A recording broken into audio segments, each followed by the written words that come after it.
Jaime Dunn nació el 21 de mayo de 1968 en Camiri, provincia cordillera del departamento de Santa Cruz, Bolivia. Pasó su infancia y adolescencia en esta región del Chaco boliviano, rodeado de su familia y especialmente es cercano a su abuela Isabel. Más adelante se trasladaría a Nueva York, donde terminó el colegio e inició sus estudios universitarios y comenzó su carrera profesional, donde obtuvo una beca universitaria y se tituló en Relaciones Internacionales en una universidad de alto prestigio en Nueva York. Luego trabajó en el principal mercado de valores del mundo, ocupando así un cargo como operador de bolsa. Más adelante se convertiría en vicepresidente de Mayborn Securities, banco de inversión en sede en Nueva York, Estados Unidos. Así también continuó sus estudios con una maestría en administración de empresas, graduándose con honores en un programa conjunto entre la Universidad Católica Boliviana y un instituto especializado en desarrollo económico de Estados Unidos. A lo largo de su carrera ha trabajado como asesor financiero en países como Egipto, Argentina, Guatemala, Costa Rica, Honduras, Ecuador, Bolivia, entre otros países. En Bolivia fue fundador y gerente general de Nafibo y hoy conocido como el Banco de Desarrollo Productivo. Por otro lado, gracias a su trayectoria fue reconocido en los años 2010 y 2011 como el mejor banquero de inversión de Bolivia por la revista The World Finance y la Bolsa de Valores de Londres. También ha sido docente y expositor internacional en temas financieros, consultor de gobiernos y autor de leyes y reglamentos de mercados de valores en América Latina. Además de su vida profesional, Jaime Dunn es esposo, padre y orgulloso abuelo, valores que lo han acompañado en cada paso y que fortalecen su visión de un país con un futuro para las nuevas generaciones.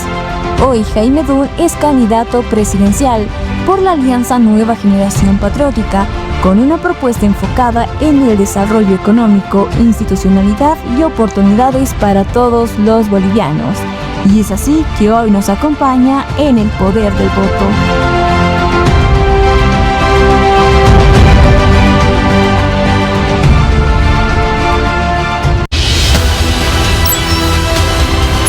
Radiografía del candidato. Ahí conocíamos entonces un poco más de cerca al candidato Jaime Dunn. ¿Cómo se siente, Jaime, al ver ese video, toda su trayectoria y llegar hasta el día de hoy, donde ahora se presenta como candidato a la presidencia? Bueno, la verdad que emociona ver esas fotos y yo te diría lo más importante del currículum, de mi currículum, es eso: ser abuelo, ser padre y ser esposo. Qué lindo. Veamos las siguientes fotografías también que nos enviaban. ¿Qué sentimientos le traen esa fotografía? ¿Está con su hijo y sus nietos? Justamente estoy ahí con mi hijo Fabián y mi nieto Agustín y Maximiliano, de mi hija Micaela. Ya. Y realmente hermoso ser padre y ser abuelo mejor. Chochea con los nietos. Así es. Ahí tenemos otra fotografía. ¿Dónde es eso? Eso es el día de la graduación en 1990 de la Universidad Colgate University en Nueva York. Ya. Ahí me graduó ese día en Relaciones Internacionales y empiezo en realidad con esa graduación el resto de mi carrera académica. ¿Cuántos años tenía ahí? Me gradué muy joven, apenas cumpliendo los 21 años. Wow, así ya es. estaba saliendo de la universidad. Así es. Lo que pasa es que yo adelanté un año de colegio. Ya. Me fui becado en el equivalente del segundo medio y salté el tercero medio y me fui a lo que sería el último año de colegio en los Estados Unidos. Y por supuesto, a raíz de eso, termino con mi carrera académica mucho antes. Claro, temprana edad. Sí. A ver, ¿tenemos más fotografías?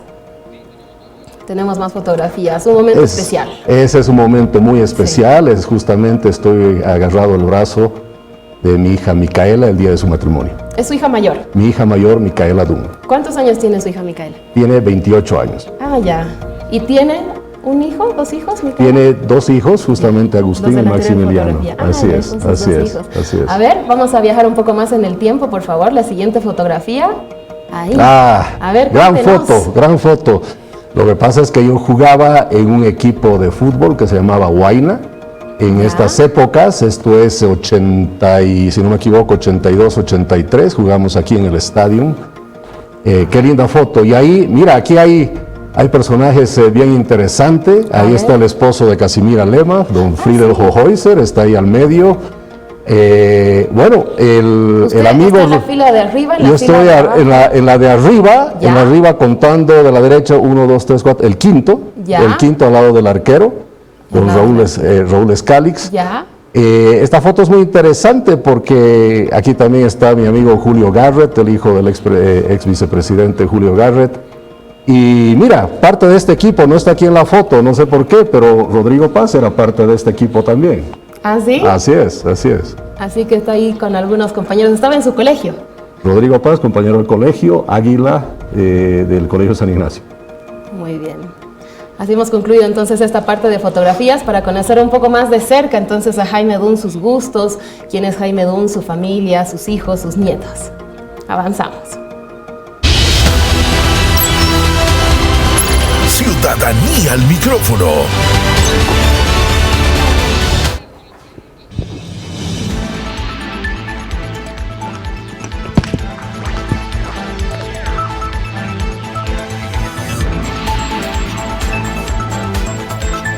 Tenemos preguntas de Cochabamba, de La Paz, de Santa Cruz. Ciudadanía al micrófono a continuación.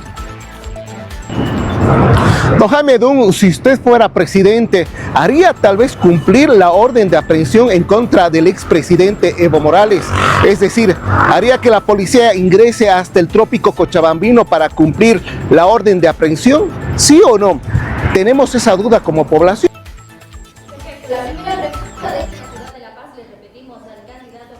También en su pantalla para que pueda responder al ciudadano paceño. En caso de asumir el poder, ¿haría cumplir la orden de aprehensión contra Evo Morales? Lo escuchamos, candidato. Por supuesto que quede claro, y lo digo yo de manera contundente, la primera medida que hay que dictar en este país es de carácter jurídico, y la medida es que la justicia tiene que empezar a funcionar desde la primera hora de gobierno. Porque si no hay justicia, no hay posibilidad de tener garantías ni seguridad jurídica. Y donde no hay seguridad jurídica, no hay economía que funcione, no hay inversión, no hay contratos, no hay confianza. ¿Y cómo vamos a hacer funcionar desde la primera hora? Toda orden de arresto, de captura que está vigente y de manera curiosa está archivado ahora en algún lugar, se va a poner en efecto desde la primera hora. Pero que quede claro, va a ser porque la justicia va a empezar a funcionar, no porque el presidente manda una orden, porque un presidente no puede hacer arrestar ni liberar a nadie, tiene que hacer que la justicia funcione. En la primera hora, si el señor Evo Morales sigue con sus 2 órdenes de arresto, yo termino el discurso de 1 hora y no solo Evo Morales, sino Evo Morales y todos los que tienen órdenes de aprehensión en este país van a ser arrestados. Y en esa primera hora, todos los que están injustamente arrestados, porque la justicia va a estar funcionando, van a estar libres también. Muy bien, vamos con la siguiente pregunta desde Cochabamba. Soy una emprendedora acá en Cochabamba de muchos años y últimamente estamos en peligro, todos están asaltando negocios. Y la cancha no es grave, la delincuencia. Yo le pregunto al señor Dun, ¿qué va a hacer al respecto? ¿Por dónde están las autoridades? ¿Dónde está la alcaldía, la gobernación? ¿Por qué no se ponen de acuerdo y siempre están revisando las calles? Claramente, entre uno de los problemas que tenemos en el país es la falta de seguridad, no solo jurídica, sino de seguridad física. ¿Por qué? Porque el Estado básicamente se ha concentrado en proteger a quienes ellos ven conveniente. Y lastimosamente, debo decirlo, entre los protegidos están los mismos delincuentes. Hay delincuentes con protección estatal. Eso va a terminar también, ni bien vuelva la justicia a funcionar de verdad. La seguridad sobre todas las cosas es muy importante, la seguridad física, la seguridad a la vida, la seguridad a la propiedad privada, como los elementos fundamentales para la reconstrucción de una nueva Bolivia. La siguiente consulta viene desde Santa Cruz de la Sierra. de toda la actividad que tiene que ver con la producción en el campo y la producción de alimentos. Es curioso que en estos 20 años, por ejemplo, el gobierno no haya tomado en cuenta el rol y el papel que juega el sector privado de producción de alimentos y haya más bien encaminado su política a un proyecto, un eslogan de sustitución, digamos, de importación en base a producción con empresas que son del Estado y que obviamente no son competitivas. Muy bien, vamos a pasarle la pregunta al candidato y en su pantalla también usted puede observarla. ¿Qué iniciativa impulsa para apoyar el desarrollo en el sector productivo nacional? Lo escuchamos, candidato. Uno de los elementos fundamentales para la reconstrucción del nuevo país, la reconstrucción de la economía, tiene que ver con incentivar y promover la inversión. Y por eso, insisto, la seguridad jurídica para que pueda haber inversión y pueda haber mayor niveles de producción en el país es fundamental. Y eso viene acompañado no solamente, por supuesto, de los aspectos que estoy diciendo, sino también con la necesidad, especialmente en el tema de alimentos, de incrementar la producción de alimentos. Primero, dando seguridad jurídica sobre la tierra. Segundo, liberando los mercados, y Bolivia tiene que ser un país exportador con todo el potencial que tiene en el agro principalmente. Y regiones, departamentos como Beni y Pando, que tienen un potencial que ni siquiera ha sido explorado todavía, tienen que unir todas sus fuerzas con el resto del país para hacer de Bolivia un gran productor de alimentos, que lo puede hacer si se da las seguridades que estoy diciendo. Por el otro lado, es fundamental en la producción de alimentos la autorización y el sinceramiento con lo que significa la biotecnología en el país. En Bolivia ya hay biotecnología, ya se consume productos con biotecnología, pero el gobierno se hace loco sobre el tema y eso lo único que produce es que tengamos una producción no de los niveles óptimos que deberíamos tener. Seguridad jurídica, protección a la propiedad privada. Y una de las cosas fundamentales, especialmente en el tema de alimentos y el agro, es se acaba en nuestro gobierno los avasallamientos. Los avasallamientos hoy en día se producen con protección del Estado y sabemos eso que es así. Eso va a terminar. Cualquier evento que tenga que ver, bloqueos, avasallamientos, con perjudicar la producción nacional y la propiedad privada, eso va a ser obviamente tratado con toda la fuerza de la ley y va a ser penalizado de verdad en este país. No vamos a permitir ningún tipo de violación ni aspectos que vayan contra la propiedad privada y la producción nacional. Si hay un bloqueo, eso se va a cuantificar y los responsables de ese bloqueo de su propio patrimonio van a tener que resarcir a las empresas productoras que han arriesgado su capital y resulta que lo pierden por bloqueos que vemos en el país constantemente. Ciudadanía al micrófono.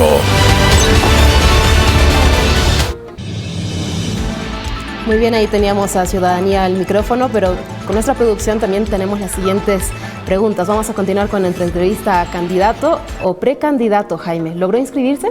Estamos en ese proceso. Mañana, día lunes, es un día clave.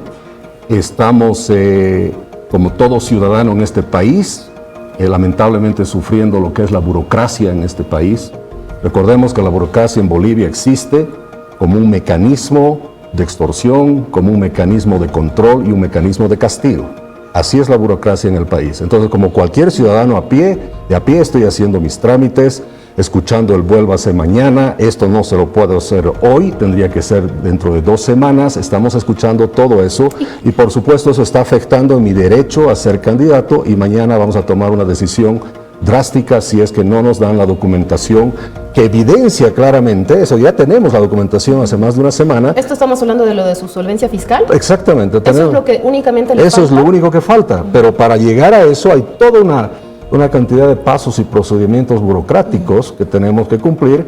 Y hace una semana tenemos la documentación que dice Jaime Dú no tiene absolutamente nada pendiente con el Estado, pero hacer que eso se traduzca en un certificado está con todas estas burocracias, con todas estas interferencias, al final las podríamos llamar, porque no puede ser que algún cálculo o algún documento que puede salir en un par de horas tenga que tardarse 10 días. ¿Cree que hay intereses de terceros en perjudicar su candidatura, Jaime? ¿Por qué? Mira,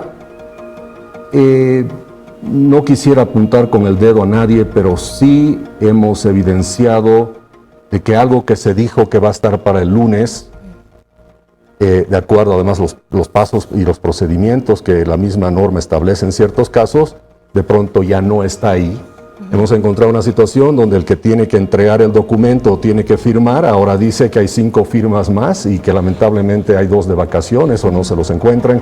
Entonces estamos con ese tipo de actitudes que nos hacen pensar de que evidentemente puede haber algunos intereses, como han estado habiendo desde el comienzo de mi precandidatura, con la invención de un golpe de Estado, diciendo que yo he participado del MAS, y ahora nos encontramos con este atraso en el tema de la solvencia fiscal.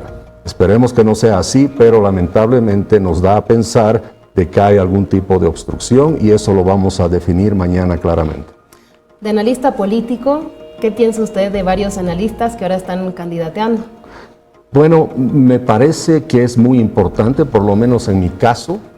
Yo he tomado esta decisión por muchas razones, pero una de las principales ha sido de que cuando he visto ese bloque de unidad colapsar y he visto la vieja política que no se puede poner de acuerdo, he decidido pasar de la crítica constructiva a la acción.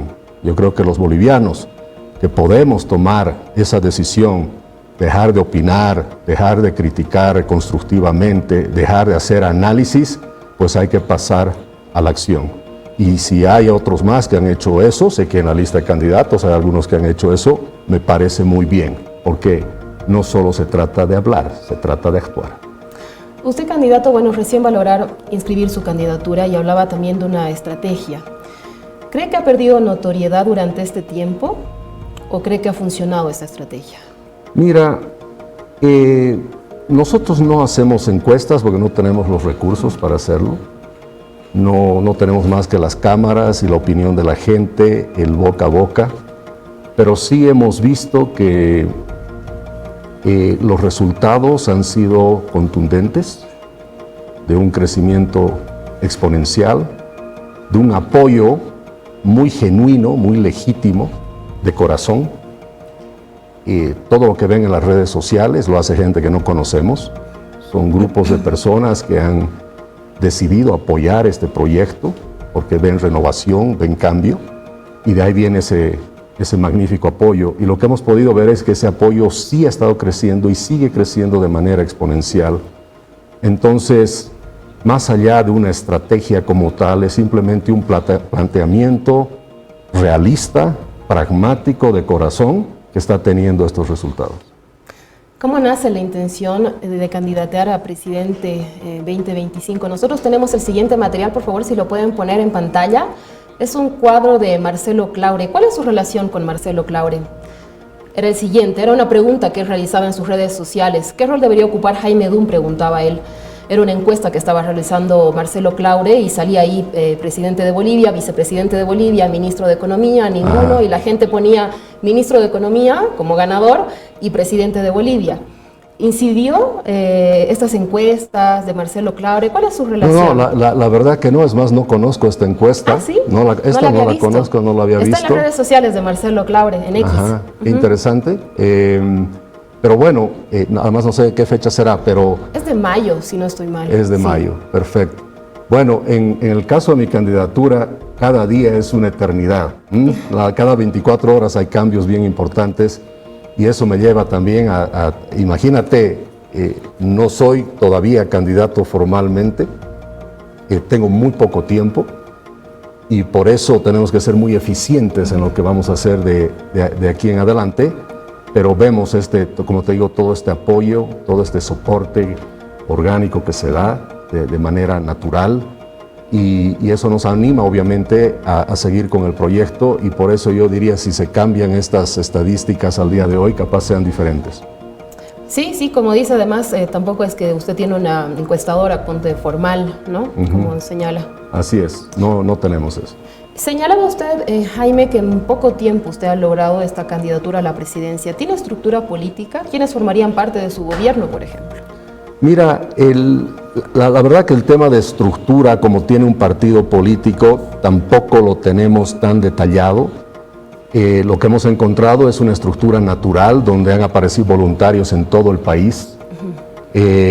Hasta en las poblaciones más pequeñas hay alguien de Voz Liberal, de NGP por supuesto, o de Renovación. Renovación y Voz Liberal son dos grupos de gente muy joven que me ha estado apoyando constantemente, yo muy agradecido con ellos, y después la gente de NGP, que por ser partido obviamente tiene algo más estructurado.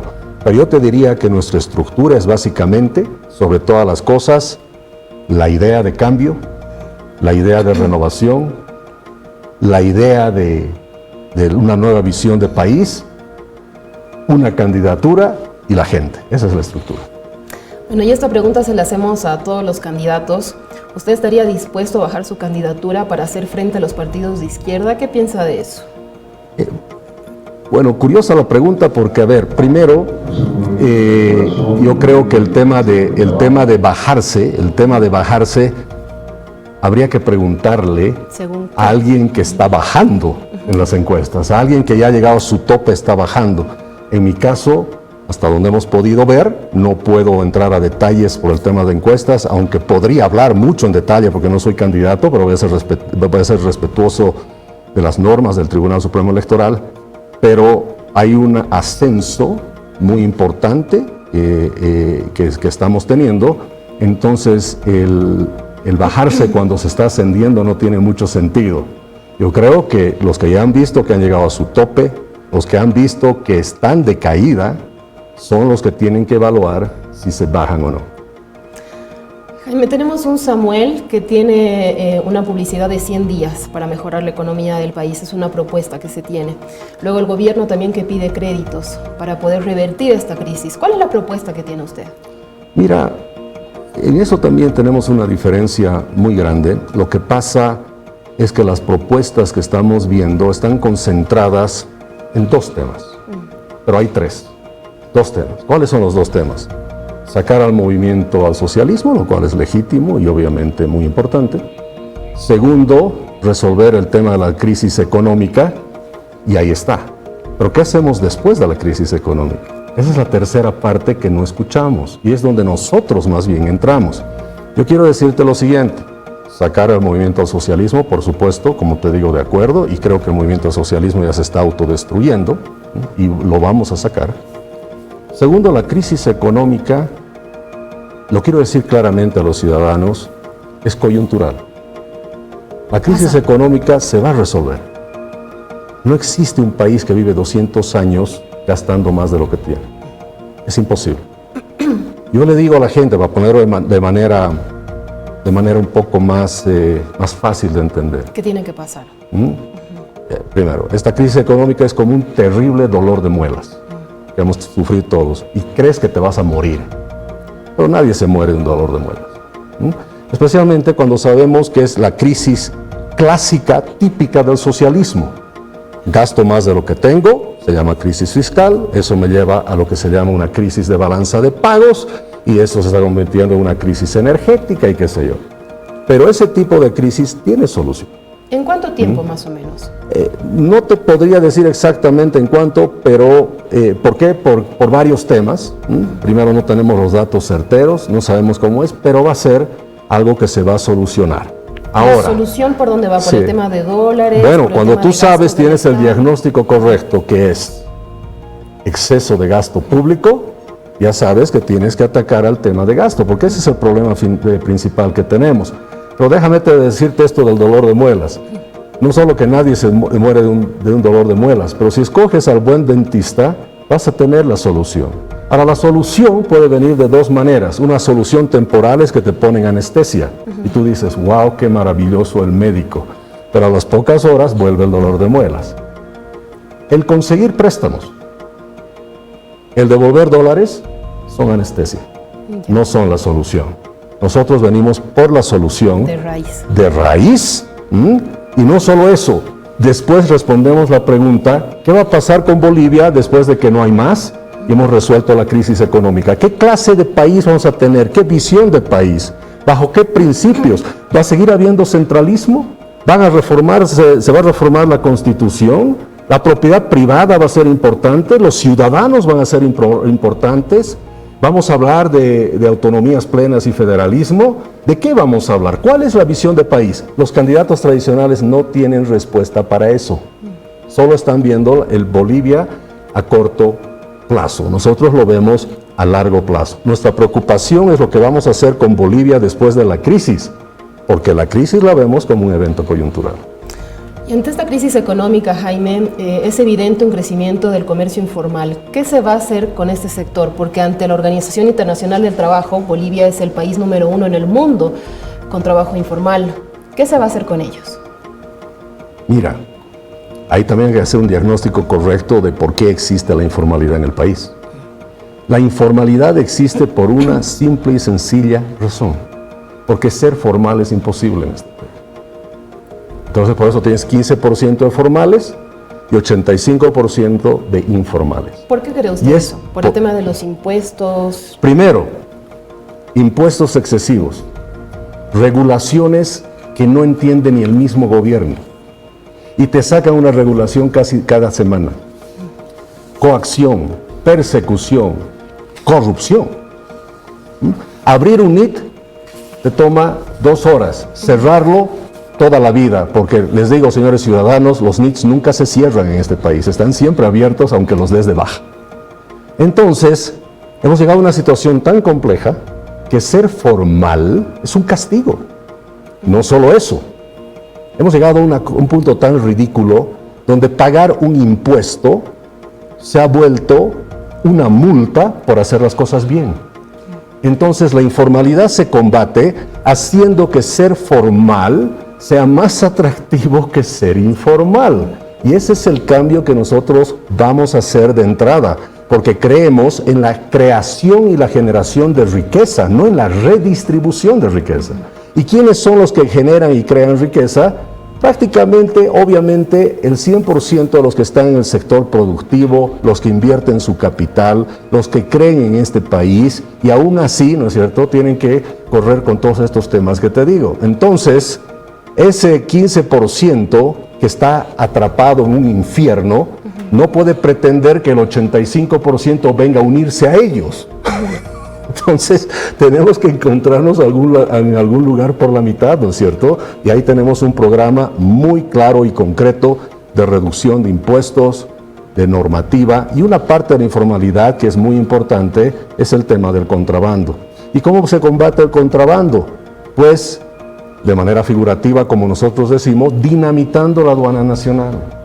¿Qué significa dinamitar la aduana nacional figurativamente? Reducción drástica de impuestos y aranceles, máximo del 5 o 6%, y para la mayoría de los productos que importamos del 0%.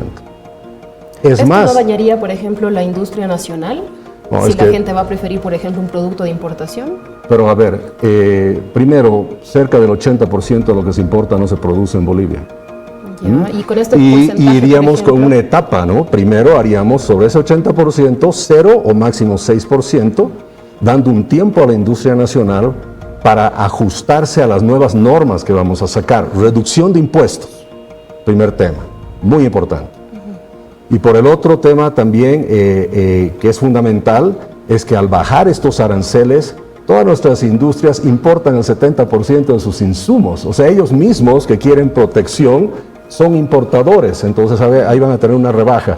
Con un tema de flexibilización laboral también que está dentro de nuestro programa, vamos a hacer que las empresas sean más competitivas. Pero Natalia, hay que tener una cosa en cuenta.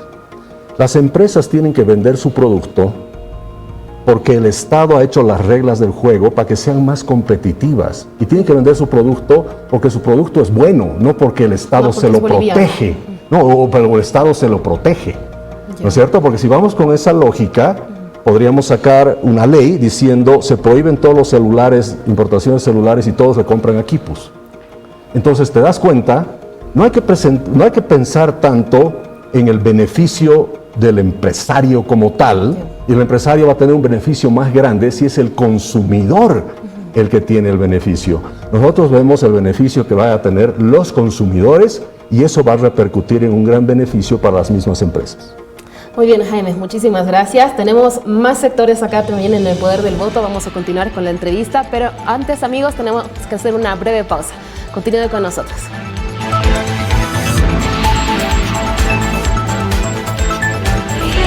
Y ya volvemos con el poder del voto.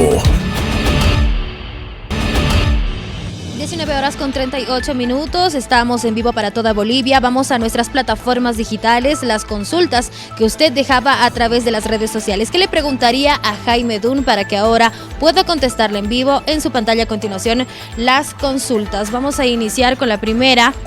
¿Cómo recuperar el dinero de la gestora y blindarla para que no toque ese dinero el gobierno, ya que son ahorros personales de los trabajadores? Lo escuchamos. Y primero tiene que quedar claro que es así. El dinero de los aportantes en la gestora no es del gobierno, menos de la gestora, es de cada ciudadano. Y eso va a quedar claro. ¿Cómo? Con las decisiones que tú vas a poder tomar sobre tus aportes. Por ejemplo, no va a haber una sola administradora de pensiones como es ahora, porque justamente el movimiento al socialismo ha generado un monopolio en la administración y con una entidad estatal, y por eso es que el gobierno puede pedirle a la gestora, ¿no es cierto?, que invierta en recursos del Estado. Eso vamos a terminar. Segundo, se va a generar competencia, va a haber más de una administradora y tú vas a decidir dónde quieres que se administre. Tercero, se va a administrar también los recursos de la gestora con diferentes riesgos para diferentes edades. Y vamos a abrir las inversiones al mercado internacional porque es tu plata y tú vas a poder elegir en qué fondo quieres estar. Uno que toma más riesgo con mayor rentabilidad o uno que es más conservador. La decisión sobre el futuro, sobre tus aportes, van a ser esencialmente tuyos.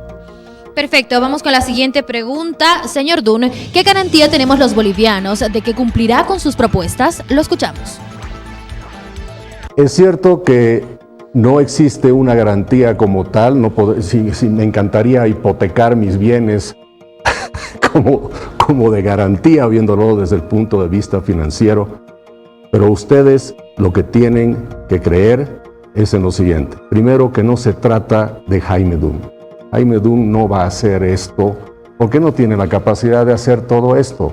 Jaime Dun es parte de un equipo de muchas personas, donde tú vas a formar parte de ese equipo porque el ciudadano va a ser el principal actor, protagonista de la nueva Bolivia.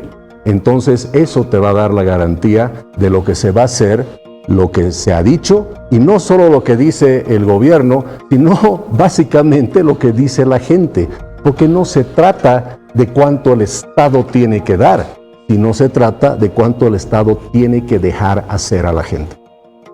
Vamos con la siguiente pregunta en redes sociales. ¿Cuál es el plan de gobierno respecto a la educación? ¿Cambiará la ley 70 Avelino Signani, ya que desde el punto de vista de varios ciudadanos es un fracaso? No solo que es un fracaso que puede perpetuar la mala educación en el futuro para quienes están bajo ese sistema. Esa ley Avelino Signani es altamente ideologizadora. Es una ley además altamente centralista. Y dice lo que se va a enseñar en cada departamento, ¿no es cierto?, desde la Plaza Murillo. Hay que descentralizar la educación en las regiones. Habrá regiones donde se quiera aprender más de agroindustria y otras más de minería. No sé, pero esencialmente las regiones y los padres de familia son los que van a tener el derecho a ver qué quieren que se aprenda en los colegios principalmente, y por supuesto después en las universidades. El Estado va a seguir siendo responsable de la educación, pero va a haber un cambio fundamental y muy profundo. Los recursos de educación, una parte muy importante, se va a distribuir a cada uno de los estudiantes y las familias, si los hijos son menores de edad, más o menos entre $1,300 y $1,400 al año. El Estado te va a dar para que tú con esos recursos, con esos cupones, los puedas redimir por educación. en un colegio público, universidad pública o algún colegio público o universidad privada. El Estado va a seguir siendo responsable de dar los recursos, pero por primera vez en la historia los estudiantes y los padres van a decidir dónde llevan a sus hijos a estudiar.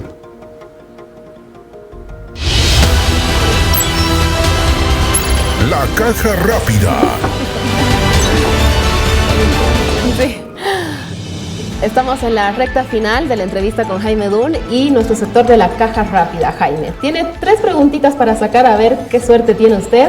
Hay 12 preguntas, pero usted tiene que sacar 3. Comencemos con la primera. Ok. A ver, y la muestra a la cámara. A ver qué le toca.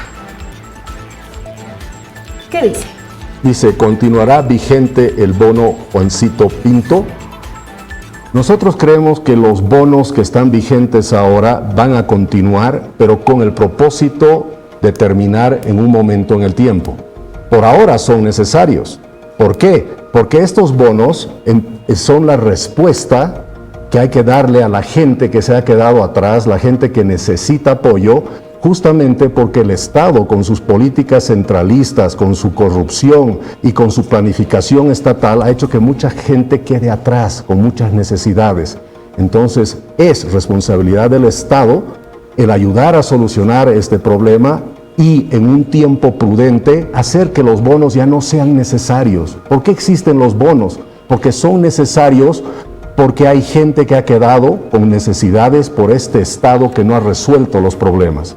Un Estado liberal no es un Estado que se olvida de la gente, es un Estado que ayuda, pero con la meta final de que el bono y cualquier bono en el país ya no sea necesario. Bien, continuamos con nuestra caja rápida. Segunda pregunta, a ver, vamos a revolver un poco la caja, a ver qué le toca. La siguiente, ahí está. A ver. ¿Vuelve la DEA al país? Bueno, en primer lugar, nosotros vamos a hacer una lucha frontal contra el narcotráfico en el país. Nuestro programa de gobierno es el único que va a reconocer al narcotráfico como actividad terrorista. Y hemos visto en Yayagua, es una actividad terrorista, es para proteger también droga. Y eso va a terminar en este país con el narcotráfico como actividad terrorista. Y eso va a hacer no solamente que la DEA, sino muchos organismos internacionales nos apoyen. Por supuesto, en el marco de mantener la soberanía del país sobre todas las cosas. Pero un país puede ser soberano y pedir ayuda al mismo tiempo a la comunidad internacional.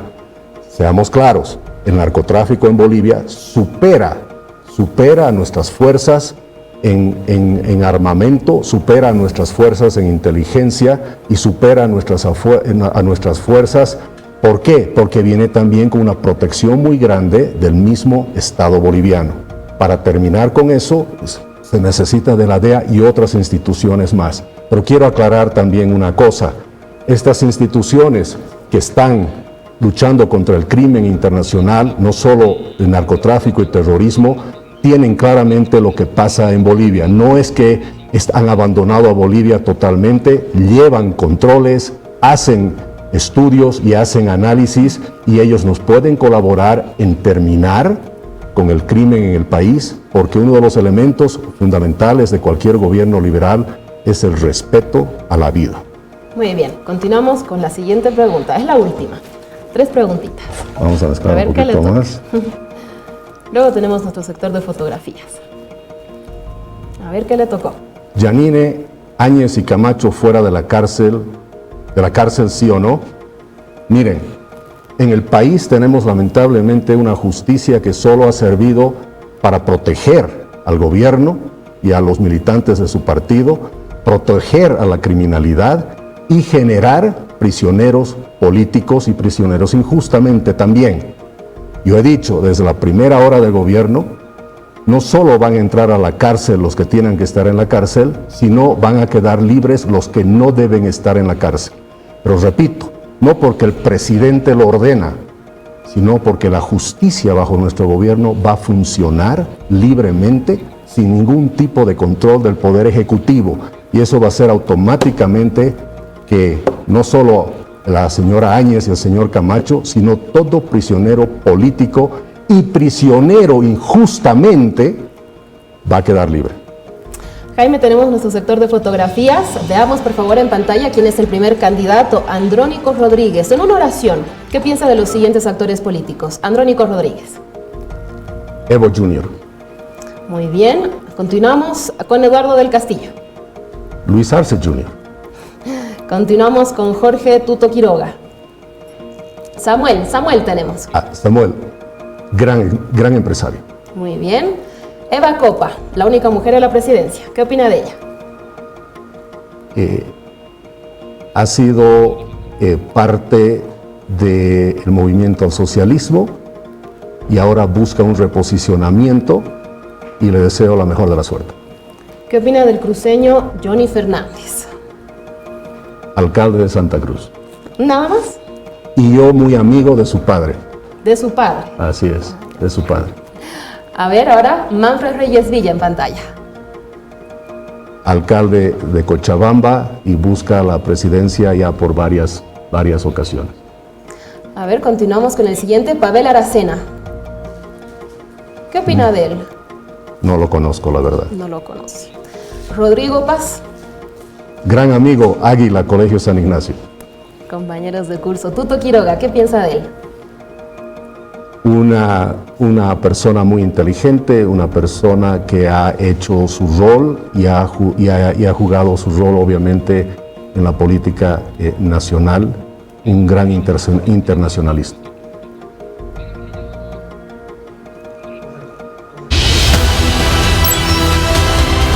El minuto de poder. Candidato, ya estamos en lo último del programa y de la entrevista con usted. El minuto del poder. Tiene 60 segundos para dirigirse a toda la ciudadanía y decirle por qué lo tiene que elegir usted como candidato, como presidente en las elecciones 2025. Las cámaras son suyas. Yo les pido que piensen en una nueva alternativa. ¿Por qué? Porque somos los únicos que ofrecemos cambios profundos. Creemos que Bolivia no es un país pobre, sino es un país que ha sido empobrecido. Un país que ha sido empobrecido por el centralismo, por la corrupción, por la economía planificada por el Estado y porque nunca han tomado en cuenta a los ciudadanos y a las regiones.